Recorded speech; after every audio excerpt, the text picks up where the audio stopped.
Hello and welcome to the Whitewater Gallery Show. I'm Sharon Wright-Horsley. And I'm Jim Ruskowski. And we're going to talk to you today about an exhibition in the gallery for the month of May. Clasrissa Inglis is the artist's name. She's from Toronto, and the title of the show is? Self-Transfigurations, right? Yeah. So they're self-portraits in some sense, and we'll get around to them. Should be interesting today because I think the statement that the artist makes in all her pieces are certainly interesting and going to arouse a bit of controversy in town if people get to know them a bit more. I think so. Yeah. Oh. This piece is called Traumieri, and I understand from the artist that that's the title of a work by the composer Schumann, and translated from German it means daydreaming. And the artist uses this piece as an expression of how she passes the tedious chores of things like ironing by surrounding herself in a cloud of daydreaming. Jim, can you talk a little bit about the visual arrangement? And I find it interesting in the fact that Clarissa's managed to find all these irons. I don't know where in the world she would find all these little toy irons, but she managed to do so. And in the piece itself, I think it's very effective. It has a feeling that equates with daydreaming, I think. The wire mesh screening and the idea of it floating above the head, that's sort of encapsulated in this plastic bandage, is effective in communicating that idea. Yeah. Okay. I find it interesting, too, the fact that this is another extension of how she utilizes found objects and puts them in a light that obviously is in keeping with their representation in themselves. They represent irons because they are irons, but more so than just that. More than just the fact that they're a representation of housewifery, but the idea that they have happened to flatten things out and put creases into a surface that's contradictory to this one, you know. Okay, yeah, not too many wrinkles. This introduces us in a way to some of the themes that Clasrissa is dealing with, and there's this sort of passive rebellion or resistance against the household chores, the tedious chores as she calls them. This is a good way of I think stepping into some of the other works because it's mild in comparison, isn't it? Yeah. I think so. Yeah. I think this one, having been given that reference of music, I like the way the irons move. Using all these things in multiples, there's a lovely sense of rhythm that's set up, and based on or put against this nebulous framework. I like the movement, and it does have a musical quality to it. Interesting about all her pieces is the fact that they are truly sculptural. There is no front or definite back to these things. They are meant to be perceived in the round. And all frames of reference or perspective in viewing the piece is just as important as from any other vantage point. Well, shall we go on to Woman in Blue? All right. Okay, this piece is Woman in Blue, and again it uses the found objects and the multiples, repetition. I think the blue is getting into the pieces that are in the top of the figure's head, which are pieces of macaroni or noodles, as in noodle brain perhaps, at risk of being cliche, but I think that that begins some of the explanation of the piece. Yeah. This one is hard to relate to, I find.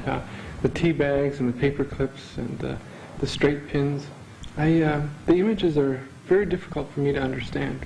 I think that probably because they're female-related objects.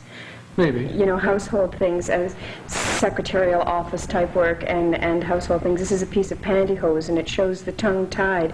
And I think that maybe it's a statement about the ineptitude or whatever that women felt they had for years, that they only had noodles for brains and anything they had to say wasn't worth speaking. Maybe it's part of my problem, coming from a... You're too liberated. No, maybe it's just my background coming from a patriarchal art world, you know, that one that's been dominated by men, and when coming in contact with more frequent statements made by women artists, sometimes it's hard to relate to because their art is born from female experiences. And I have a difficult time sometimes understanding their imagery sometimes. But I think even when the imagery is difficult, the composition is wonderful. This really begs touching. This is so tactile. They're straight pins, they're common pins, through a little net hat form, but everything wants to be touched. Yeah, well, I don't want to touch it. Oh. No. As cuddly as a porcupine might seem, the quills are sharp, and I think those straight pins have a tendency to cause me to back off a bit. Yeah. This particular piece by Clasrissa Inglis is called Making Up, and it's the piece of sculpture in the gallery that has lollipops used for its hairline, and colored tipped straight pins and thumbtacks as part of the textural elements included in it. I understand that the title has something to do with both the makeup that women wear and the idea of making up in terms of sort of Patching a relationship. something that's floundering and trying to sweeten the other individual up. Perhaps is that why the lollipops? Something about gussying. Good. I think the statements that the artist makes are somewhat dated in the fact that the feminist movement in art is a battle that's perhaps been won, and that the war is over. I don't find that any problems relating to women's art in a general sense. I think they make very viable statements today. I don't think they're as militant as they once were in trying to bring themselves to the forefront.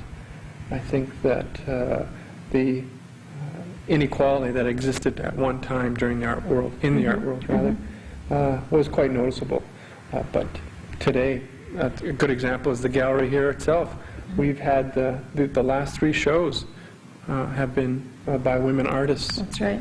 And each one of them has been totally different. Strong. Very strong, powerful, aesthetically pleasing, well-crafted, highly professional shows.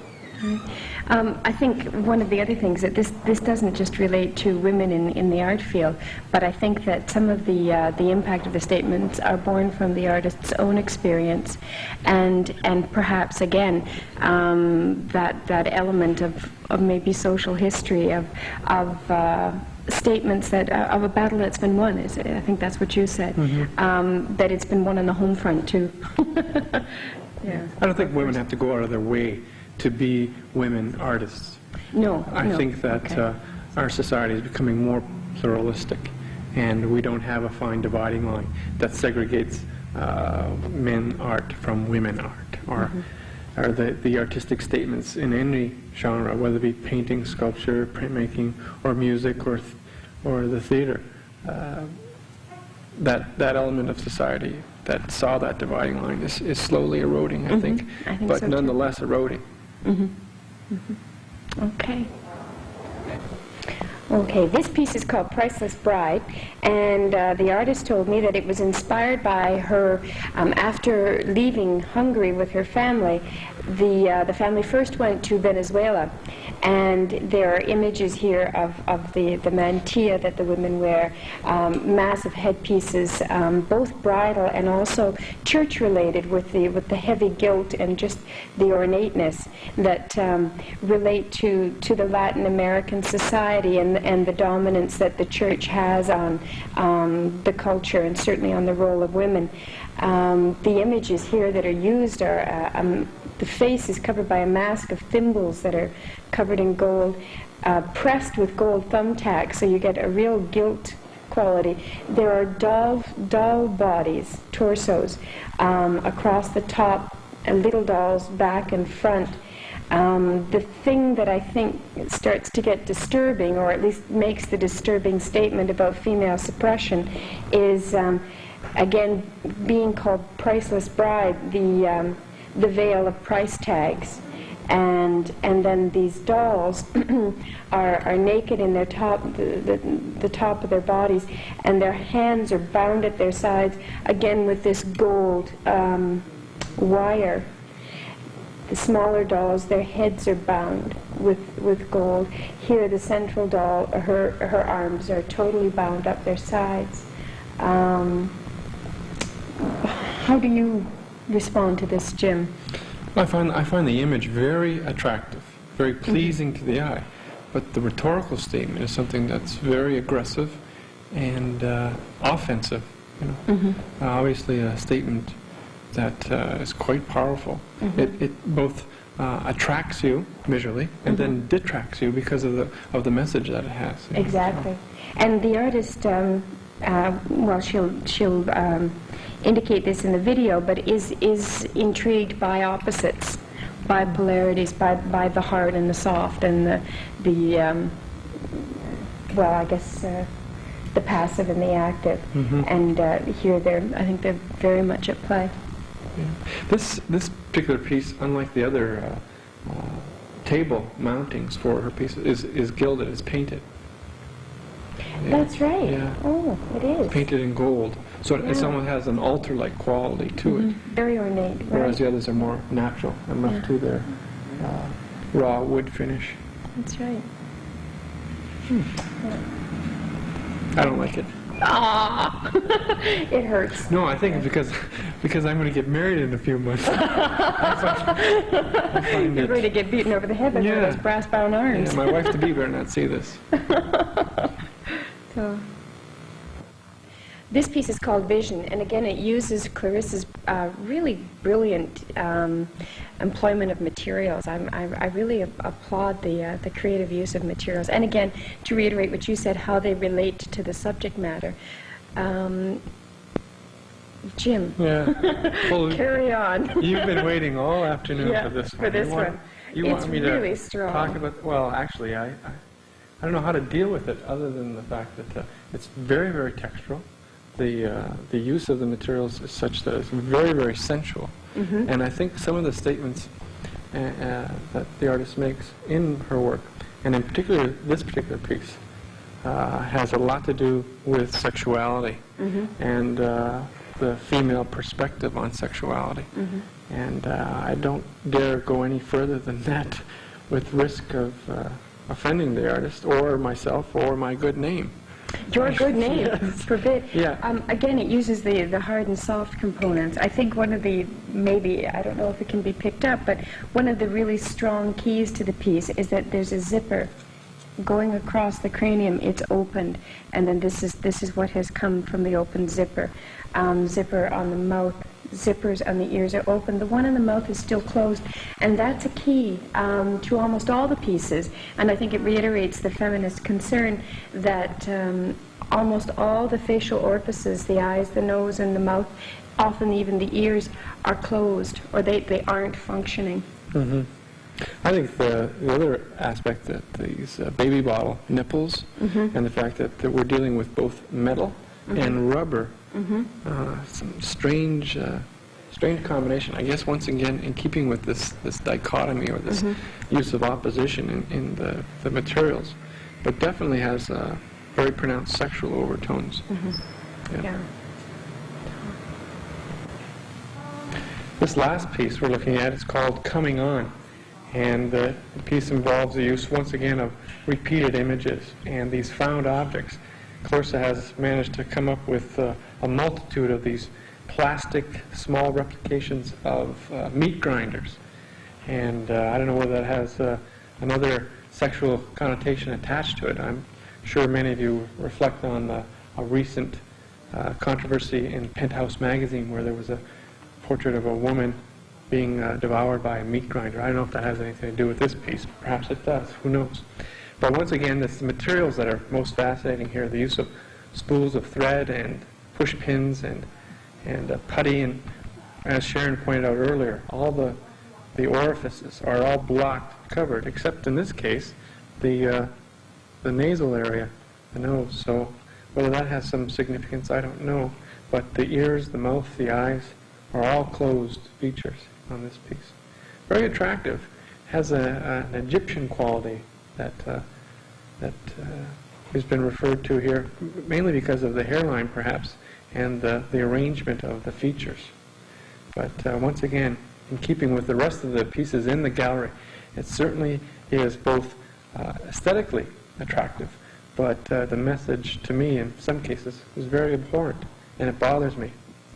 And maybe that's the effect that the artist is trying to achieve.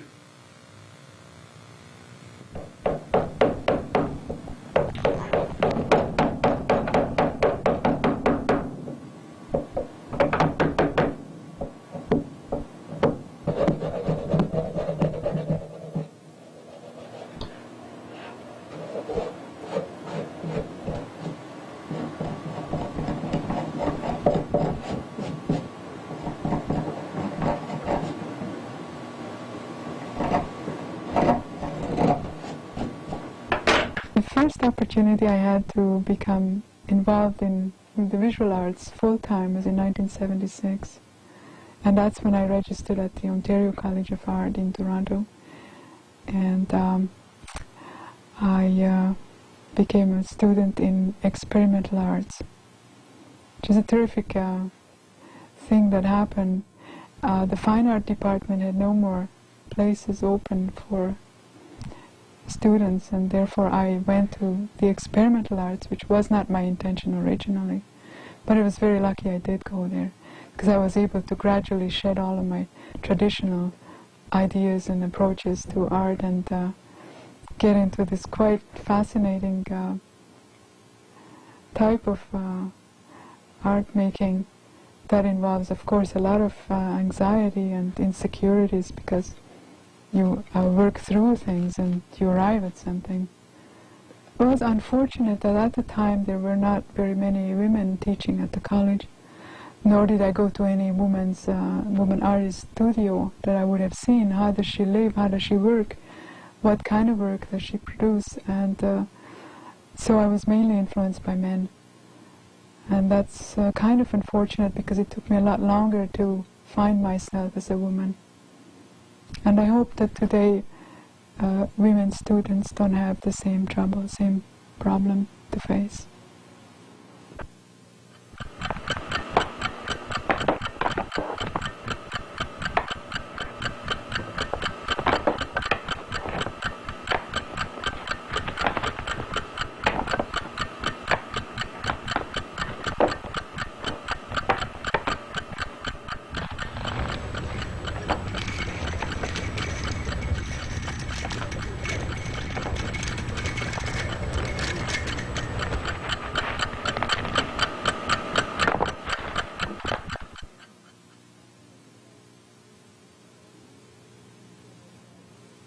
It was really just before graduation, a couple of months before, that this whole body of work just came out. Although I wasn't planning on this to happen, I was concluding after I saw the work that this was actually taking place. And in many instances I could see the fragile versus the stable, solid, and the chaotic versus the organized, etc., etc. So I was pleased. Of course, with sculpture, when I was a student first, I was looking at these wonderful glossy art books, and I was really impressed by what I saw, but there's none of that in reality. You need space, you need a lot of tools, and materials are expensive, and sometimes you incur health hazards, and things you have to lift or move are heavy. None of that of the watercolor business, you know, so it would be so nice just to want to do watercolors. I think I would have a lot less hassle. In my days, when I was a growing up adolescent and young woman, I was not familiar with the hammer, for instance. I was encouraged to use the needle or different little things like that that were more ladylike, but I think it doesn't make any sense whatsoever. And I hope that today that's no longer a problem.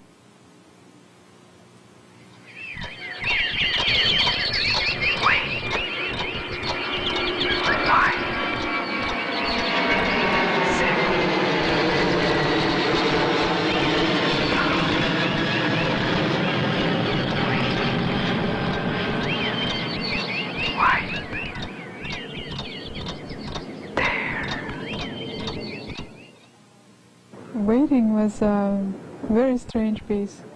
It took a while, I think, for many people to get used to it, that I was serious about it. And it was also a fairly lengthy project for me. I think it took me 6 months to do, while these steel tables with the objects were very, very quick.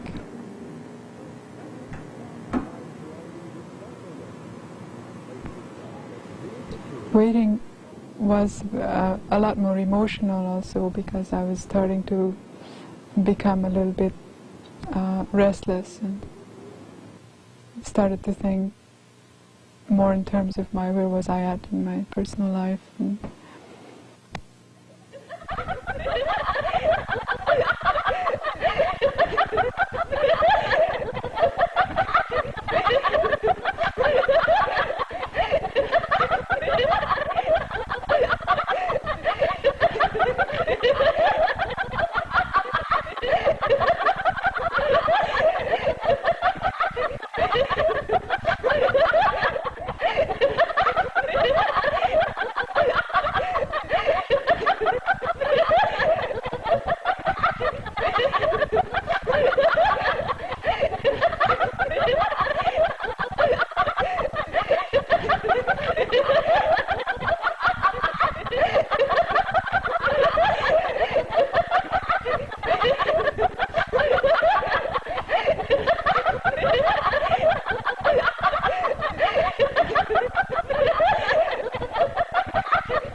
Confinement 2 is another installation piece, and it's entirely made of plywood. I used my own silhouette to make cutouts, and I used repetition for more emphasis. And it's really very simple. The objects involved are really were part of my existence at the time and in the past few years before that. And the tape really tries to express the pain and anger I was feeling at the time. And there is a cassette in each table and repetition of the same sound again. I do work in series somehow. It always happens that I don't make a single piece, but and I also work in periods of times. I work a lot more, a few weeks or few months. I will work very intensely and even isolate myself. And then other times I will be reading a lot or taking in information, and then my output will be very small or non-existent.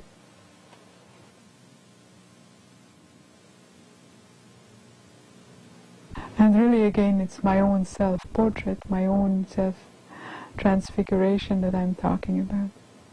I could almost call all of my work self-portrait, number 1, number 2, and just do different things with it. The work is really picked up in color. It's no longer the monochrome silver or metallic, but it's multicolor. I used the objects as they were. I did not spray them this time. And there are quite a lot of objects involved, very small ones. And I used heads. And it was quite funny. Once I finished that project, I noticed that all of my heads lacked eyes, ears, mouth, and nose. All of the surfaces were covered. I don't know why, but it happened, and it was quite unconscious at the time. I see that women don't really see or don't want to see things, and they are not quite aware. I seem to have an endless supply of personal experiences or feelings or ways of looking at things.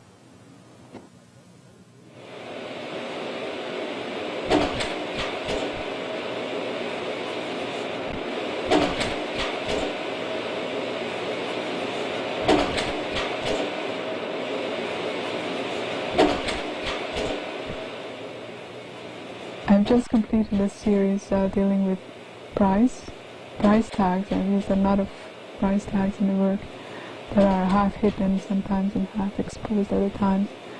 And it really is something about what happens all the time in life. Certain things you have to pay a price for. And that led me to the inner self, or the inner core, and sexuality. And I think it branches out again, and it's going to be quite exciting for a little while to come. Jim, I appreciate your help with me today. It's been a portentous day. Portentous? Weighty. Weighty. Yeah, it's been a tough afternoon, I think, to discuss work of this nature, at least. I think that the videotape and its contents perhaps explain the work best, hearing it firsthand from the artist. Right. But I think people will come in and have their own opinion about the show, and it's just as valid, I'm sure. Grand. So we have a videotape from the artist that will supplement the program. And if you have a chance to come down to the gallery, 226 Main Street West, Main Street between Fraser and Castles. We're open 9 to 5 Monday to Friday, and 11 to 5 on Saturdays. And we'd be happy to have you come and take a look at the works. Thank you.